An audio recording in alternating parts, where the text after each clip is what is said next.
我把一台摄像机投放到800英尺深的水下，我们在那里看到的景象令人难以置信。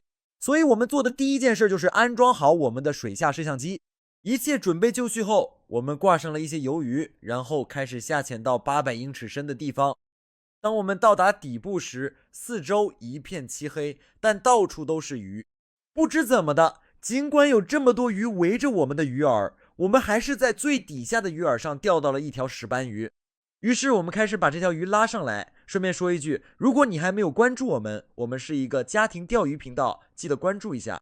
最后我们终于把这条鱼拉到了船底下，并成功钓上了这条漂亮的雪石斑鱼。